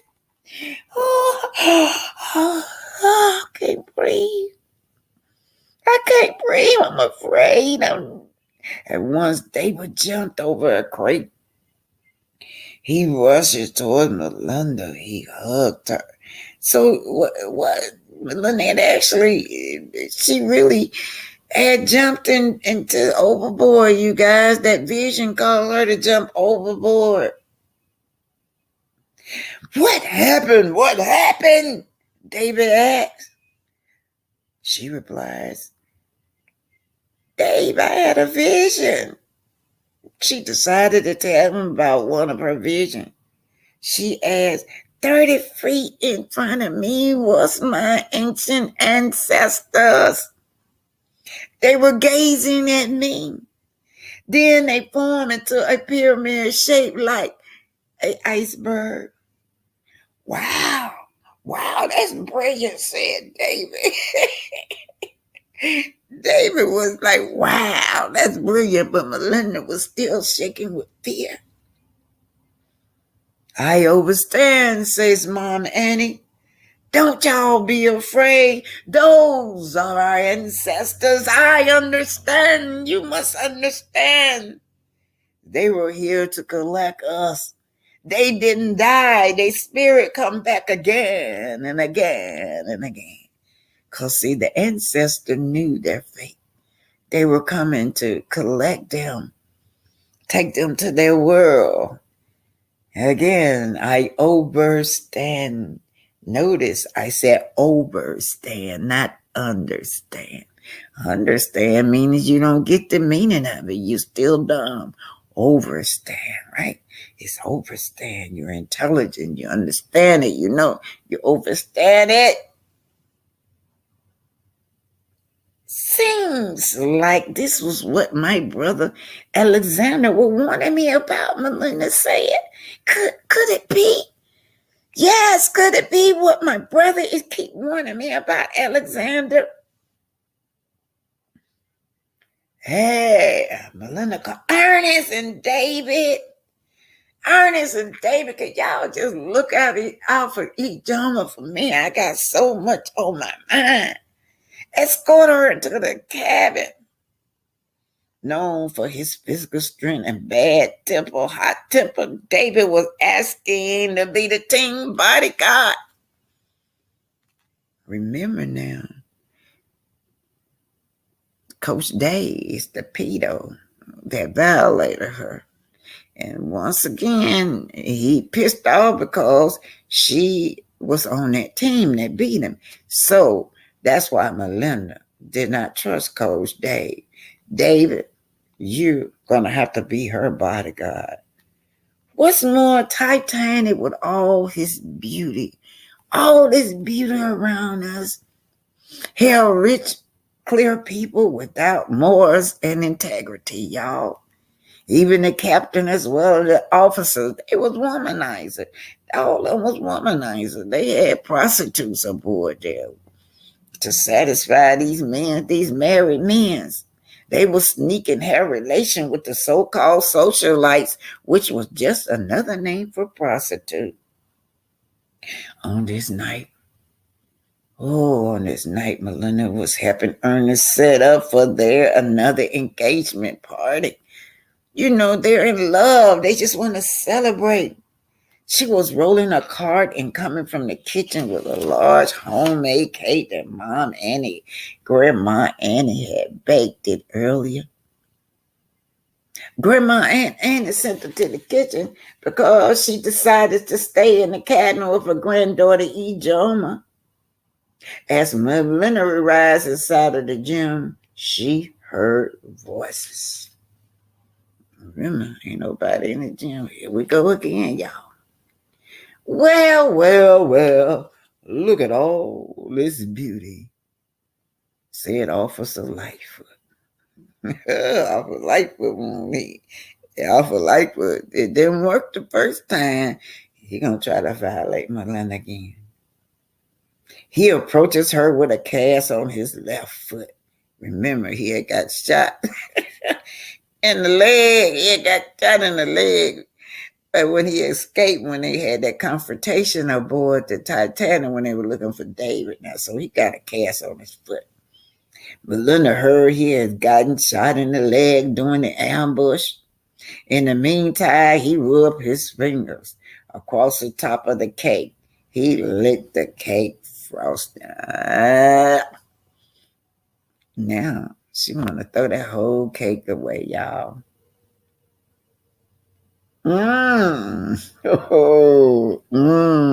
This cake is delicious, said Officer Lightfoot.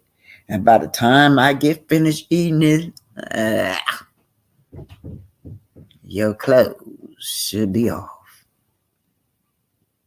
At once, wait a minute.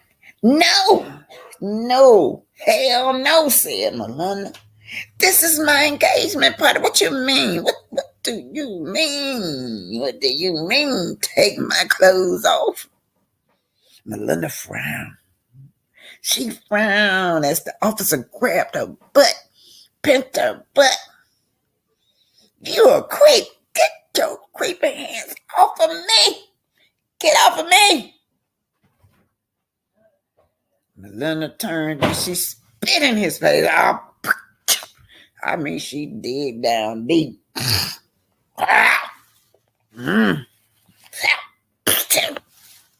She spit in his face. Y'all remember, he don't know who he messing with. He messing with Melinda, y'all. He crazy as hell. And she spit in his face. At once, Officer Lightfoot, he grabbed her throat. He grabbed her. He tightened his grip around her throat so hard. He lifted her up. He lifted her up the floor. As her feet is dangling, he laughed. He said, apparently you want to dance. Yeah, you want to dance. And yeah, he lifted her up so hard. Please, Melinda, beg, please.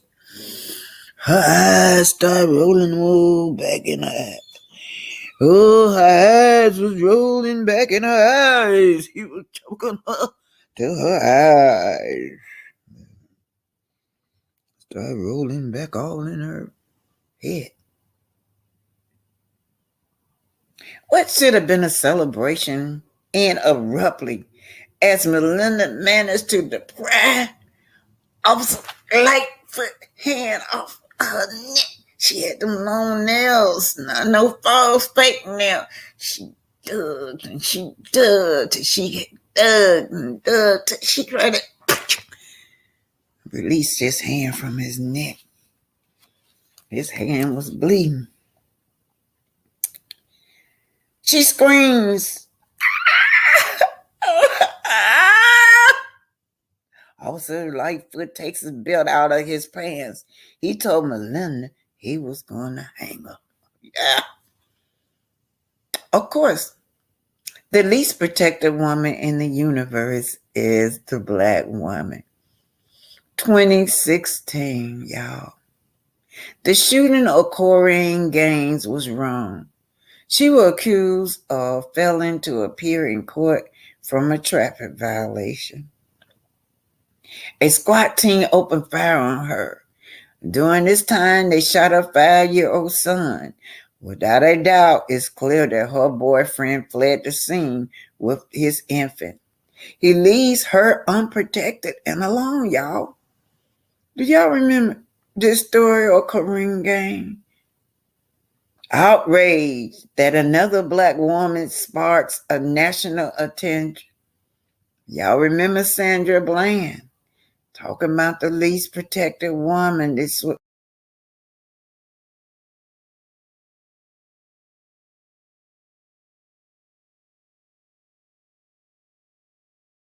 granddaughter.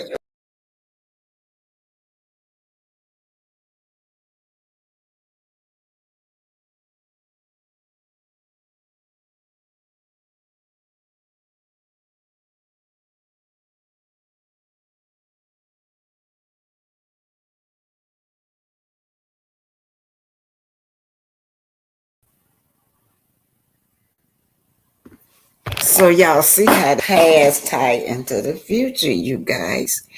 The black woman aboard the Titanic was not safe, but we still had these black men up there willing to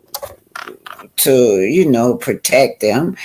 This video right here posted with last, but let me just tell y'all, I'm gonna send this other pre-recorded to my members. That is just the introduction of Banya. Banya was the bodyguard that Melinda sent. Bayard and David, Melinda sent them to watch over Ijoma. That's who Banya. And then the first one I'm finna send y'all is just not a lot of meat in it. It just introduced you to the teenagers. You got Banya and Candace, their sisters and brothers. They were soccer champions. And then you got Ijoma. When Ijoma met them, she was in so much despair and depressed over her when this man had violated her. So they introduced Ijoma to soccer, right?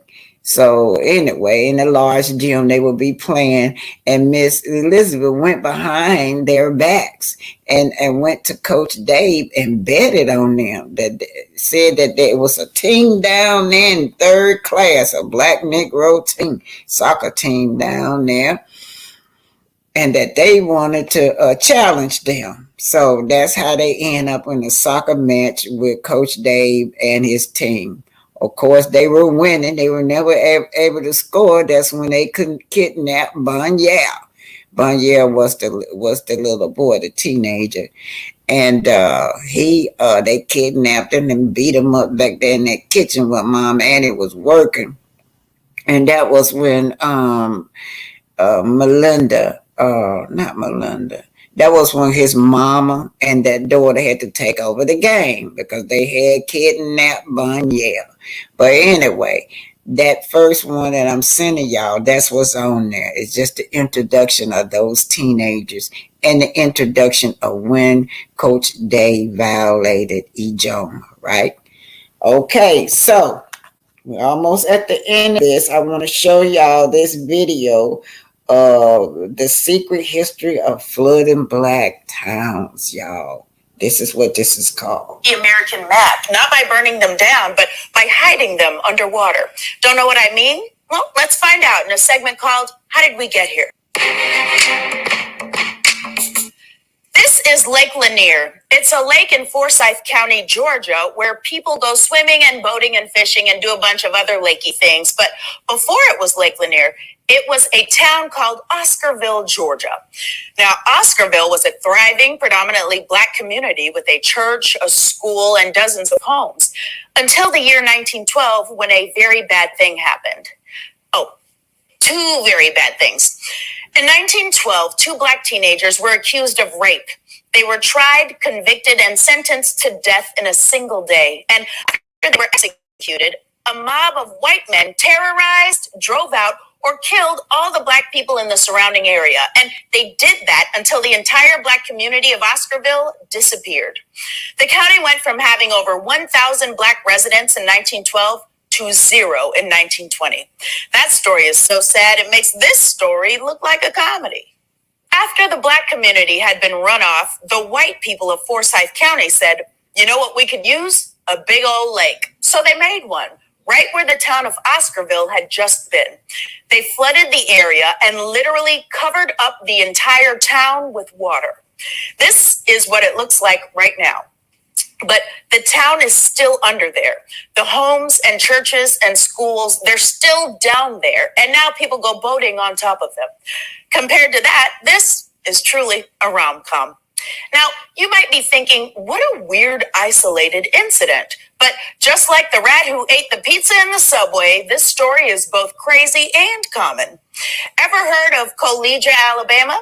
It was once a thriving Black community with a Black college, the first Black railroad, and literally hundreds of family homes. Today, it's Lake Martin. At least they had the decency to name it after a Black person. And if you think this kind of thing only happened in the South, let me introduce you to a place called Central Park. It's named after that coffee shop on Friends. Central Park used to have a Black community in it called York Hill. But the city of New York destroyed York Hill so that they could build the Central Park Reservoir. Because if there's one thing New York needs, it's another place for ducks to hang out. But if you come here, don't try and feed those ducks. They are very aggressive. Mess around and lose a finger. Now, when the residents of York Hill were kicked out of their homes, they fled to another Black community nearby called Seneca Village. And then a few years later, New York destroyed Seneca Village too, so that they could build Central Park on top of it. The craziest part of this story is that I work a few blocks away from a place where the government disappeared two Black communities. And until recently, I didn't know about any of it. You know why? Because it worked. They tried to erase Black communities and they came way too close. But now there are people doing the research. So we are finally learning about places like Henry and McKee Islands, which is now located under Lake Guntersville in Alabama. And Van Port, Oregon, which is now located under Delta Park. And all of these towns, which are currently literally underwater. Hey, wait, hold on. What was that last one? Old Neversink. That's a real place. Well, if we've learned one thing today, it's real places, real happening, y'all. Yes.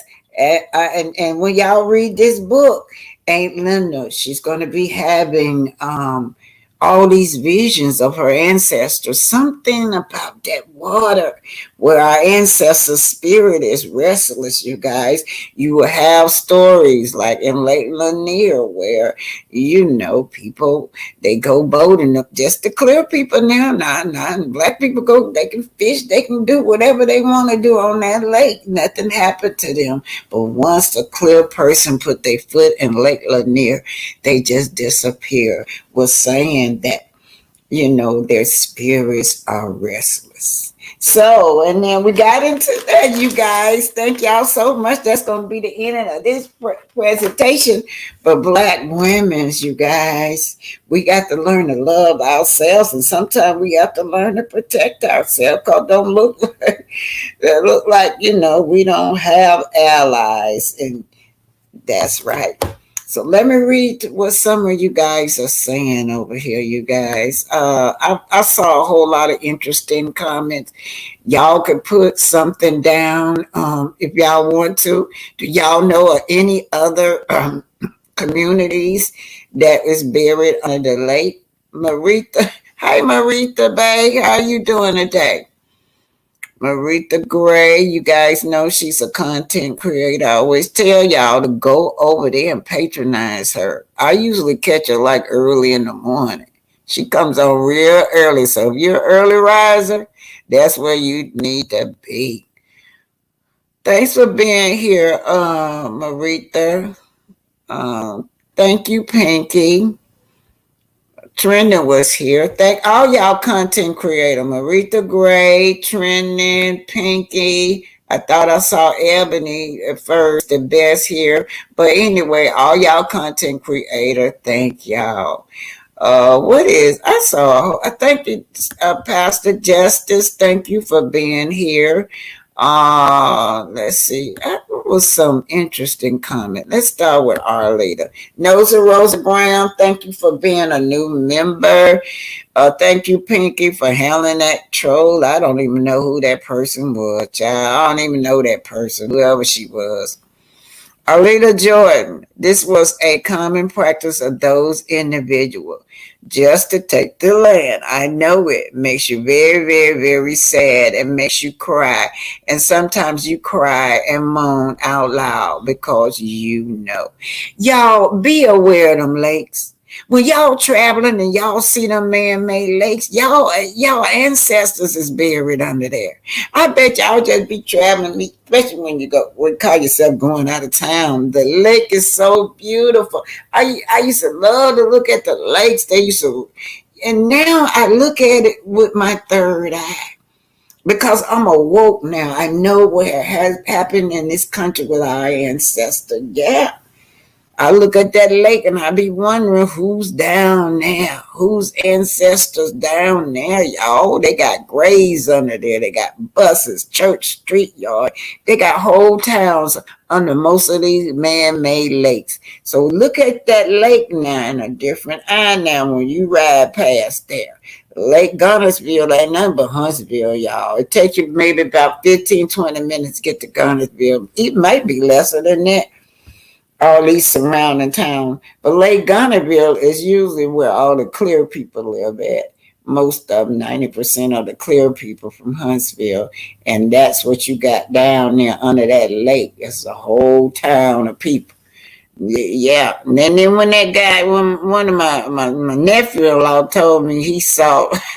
My nephew-in-law told me, yeah, I be seeing them buses down there when I be out there. Buses in the lake, yeah. School buses. That means one is the children on the bus too, y'all. I don't know.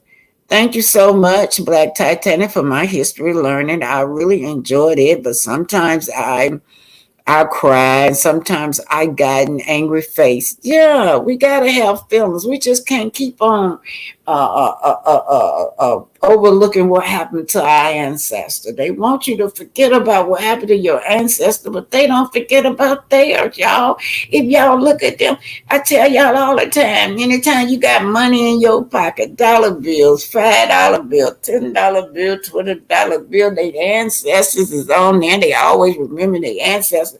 And most of them were slavers. Most of them was serial killers. That's all on them that's all them slave, those presidents was, because they upheld the law. They upheld slavery. They upheld a lot of hangings. Wouldn't do nothing about it. They got them remembering them all. They got statues where they remember their ancestors. And don't forget that dime. That damn sister, what's her name, created that dime. That's Jackson on that dam, I believe, y'all. He on there. Yeah, they remember their ancestors. That's why I tell y'all, don't forget your ancestors. Do not forget them. There's so many practices that they held in this country today don't want it taught in school. They're trying to keep it secret. Like, what they keep it secret? You land up in school and you reading it and you might like, oh no, you better give me my land back. The little kid recognized that that's his family land. Oh, they don't want your children to be woke up and take their power back. You got to keep your children asleep. Don't teach it to them. That's how Mrs. The lady that gave them sales, right? the cells that they were studying from that black woman. Please put her name in there, run it a blank. They was studying cells from this lady, and they've been using her cells for medical research. For they discovered medicine off of it. Recently, they used it for the COVID vaccine. Y'all put her name out there. I'm running a blank. But what I was trying to say, one of her grandkids was sitting in the classroom in college now, and she recognized that last name. And she said, "Oh no, that's my family last name." She went and did her research. It was her great grandma, and they never knew anything about. They had took this woman's cells, and the medical world was getting rich off of her cells. So that's why they try to keep that history private. What if a lot of our grandkids be sitting in the or children sitting in the classroom and they reading up on stuff that done happened to it, all this land been taken, and realize that this land belonged to me and my family. Yeah, they don't want you to be woke. They don't want you to be woke. Okay, you guys, thank you for sharing our history. They're still trying to steal our land. They call it eminent domain now. They always eminent domain is when they learn these freeways straight blade through your property and tell you can't do nothing about it. Yeah. So yeah, now what about the Corrine case, y'all? Do anybody want to talk? I remember it was one person remembered the Corrine gang case. Did a lot of y'all remember that Corrine gang case? Hey, Janet Holiday, how are you? Anybody remember the Corrine gang case? That was Miss Purple Unicorn BNL. She remembered that case. Yeah. She said that they said with the Korean gang case, that black woman was very protected. And it wasn't a national outcry on her. I don't know why she didn't get that much publicity, but it wasn't a lot of publicity, so a lot of y'all might not know her. All right, I'm gonna end. This is right at 2 hours. I want to say thank you to all of y'all. Pinky, do you want to come up and announce anything that you got going? Let me let you up so you can announce whatever y'all know. Y'all make sure y'all check trending out. Y'all know that. Trina that girl got such a beautiful heart, and she's so intelligent. But y'all know Trina came up and looked like my granddaughter. I gotta show y'all the picture of my granddaughter. Her and Trina look like twins. Oh, I'm sitting up there before I realized it was Trina. I'm sitting up there like, what is Kim? Kim, what are you doing? And then I realized it was Trendy. And I got to show y'all that picture of my granddaughter. If y'all just saw Trendy, y'all will see they look just alike. But I don't know if Trendy biracial, but my granddaughter mixed with Korean, but they look just alike. Uh-huh. Hello, everybody. Good morning, Black Titanic. How are you doing? I'm good. Hi, everybody in the chat. I was just want to remind you all, I'm glad everybody showed up for the book club. I'm glad to see everybody here. But also now at 1 o'clock Central Standard Time, we're going to be going live with the Keke Palmer situation. Okay, so that's what I want to make sure everybody know about that. We're going to be going live on that. And I love also, I hope you all got a lot out of this Black history.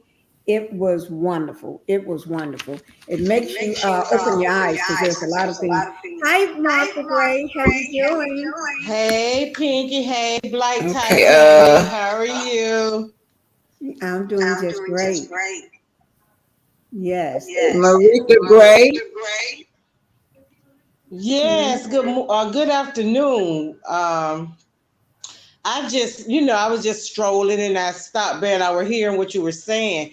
And, knowing our history is very interesting. And we have some Oh, rich it was history. the And greatest I stir always pizza. like to Oh my listen to you God. because Hold on, y'all. Let me get this.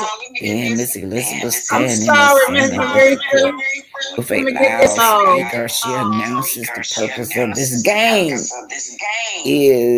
Oh, is okay. to bring.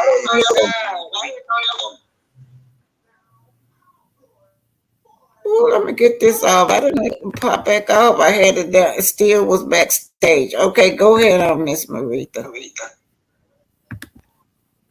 Sorry. Oh, Saying your channel is very interesting, especially the teaching part. And if we do not teach our history, we're doomed to, forget it and fall back into the same patterns that pretty much got us where we are now. But I thank you for that. And even saying, come and talk about your channel. Well, my channel, like you said, up early in the morning because I like to give people that encouragement, in the morning just to give you that boost, that extra kick, like an extra shot of espresso, to go out and face the world in the morning, believing that you can, you will, and you shall do it. So, if you just want to stop by one morning to see what it is, I sing and I pray and I just talk about life when life is lifing because life all of us sometime. So that's pretty much what I'm about. I try to uplift and tell them encourage. what time. 6 o'clock in the morning. And sometime maybe for an hour, maybe, I might go over an hour and 10 minutes, but no more than that. It's just to help you get out the door until you get that first cup of coffee, that coffee and that encouragement and a prayer. It'll take you all day. So that's what I'm about. I'm about that I'm into that melanated woman thing, uplifting my sisters. And I always say, am I my sister's keeper? Am I my brother's keeper? Yes, I am. So I have to do what I can, to fulfill that. So thank you for letting me come up and, tell people what my channel is all about. And it will be some gossip on there sometime too, but I'm more into motivating. I love it, Martha. I do. And I thank you for visiting me. You're welcome. I thank you. I thank you. I thank you. I thank you. But yes, Black Titanic, please keep this up. I wish that it was somewhere that, in our neighborhood that we could have like a Black history thing for kids to just come in and learn their real history, the good, the not so good, the indifference, everything. And I appreciate you for, just keep it going, because when I do pass by lakes and rivers and stuff like that, now I do wonder. I really do. What do the river holds? What do the woods hold? They got stories that they could tell us about our history. Secrets down in that water. Yeah. Especially here in Florida in the like in the swampy lands and up like in North Florida in the panhandles and stuff like that. There's a lot of stories there.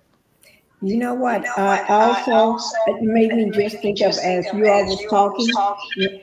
Hold on. Miss Marita, do you know they saying that you have something in there that causes echoes? Have anybody ever told you that? Marita. Yeah, that's why I'm on mute and I'm on my phone. My tablet is charging. So yeah, but I thank you for letting me come up. So I'm just gonna drop down. Is it really bad now? No. No. Only when we talk. Oh, okay. So I'll be on mute and just listen. Okay. All right, Pinky, I'm gonna close it anyway. Pinky, what are you saying? I was getting ready to say that when I was a child at this elementary school, they I remember it was always a burial. What do you call it? gravesite for blacks, brown skinned people, right? It was filled with graves, filled with graves. And then when I got in middle school or high school, they built a complete a playground over it. And we would go cross the street in school and go to the playground. And as we would be playing, some of the you see headstones still there. So they just built a whole playground on top of the black funeral. I mean, not black, uh, grave graveyard. And you know what? Most of these malls are built on black people graveyard. At least 80% of them in the United States are built on our African American graves. Yes, hospitals too. They purposely pick those lands because they don't even. We got Huntsville Hospital down here. They got a little bit of little memorial telling Right. you that this whole side was built on top of slave graves, and then also in Huntsville the Redstone Arsenal. That right there is Mhm. yeah, all that is built on top of your slave. That's so sad. That is so sad. And I didn't think about it. And I remember playing for years on there. All the kids across the street from the school, the teachers would let us go, line us up so we can go across there and play on top of the graveyards. That's sad. Uh, but I do want to just before you close out, don't forget everybody. We're talking about the Kiki Palmer situation. What's going on with her is mind boggling. I tell you. But it starts at 1 o'clock Central Standard Time, and I hope to see everybody there. I know I had planned to do something else, but I couldn't shake it, couldn't get it out of my head all night, and then this morning too. So I know I said I was going to talk about one thing, but we're going to talk about this. And thank you. Okay, I got to give a shout out to everybody. Arletta Jordan, Nosy Rosa Grand, yeah, Arlita, Nosy Rosa Grand, Justin Battle, it's two Justins on here, Janet Holiday, Miss Cheryl H. Tuck, M. Cheryl H. Tuck, Tyler and Tymon Kamani, Purple Unicorn, BNL. Yeah, that's the young lady that was keeping up with me with the Corrine case. Thank you, young lady, for being here to help educate. She also said that they took her license plate and claimed that she did not have one. The reason they stopped her, Corrine Gang. She also said that the baby daddy regret today that he left her. She got this baby girl growing up without her mother. They took that. Nothing ever happened to these people. They just come in and delete us, and nothing ever happened to them, even if we have strong evidence. That's my cash app up there, you guys, for those who want to give. Renita Elliott, Trini is gone. All y'all content creators. Renata D. Elliott, thanks for being here. Purple Unicorn in for life 69. Hello, babe. Pinky, Maritha Gray. I think that's it. If I miss anybody, I am sorry. And who is this Ballison Act? Thank you for sharing that. Yeah, and it was a young lady that I banned. Did you get her name, Kinky? What was wrong with her? I don't know. I have no idea. But when you come out talking about our BT is lying to people, I don't even know who she was. I think her name was Son Jones. Anybody know who this is? I'm gonna put her name. Y'all tell me y'all know her. I don't know who this is, y'all, but I'm not gonna worry about it. I just banned her. Yeah. It was Son Jones. That was her name, Pinky. So look out for her when she come to your chat. Anyway, thank y'all so much for being here. And to you, young lady, I don't know what you're talking about. I don't know you. So if I said something and there's some similarity to you, oh well, you just took it the wrong way. All right, bye y'all. All right. Thank you. Thank you, Thank y'all guys. for And I'll see being you here. all over in what, 55 minutes. Yeah, and members, I will send y'all the first one with the introduction of the teenagers. That's all the first one is. And Okay. thank y'all for being here. Good night, good afternoon. Have a good one. All right. Thank Thank you, you, Doctor. Rachel.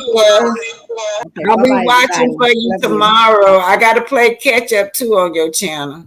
I gotta play. Y'all go to her channel. Y'all still could play catch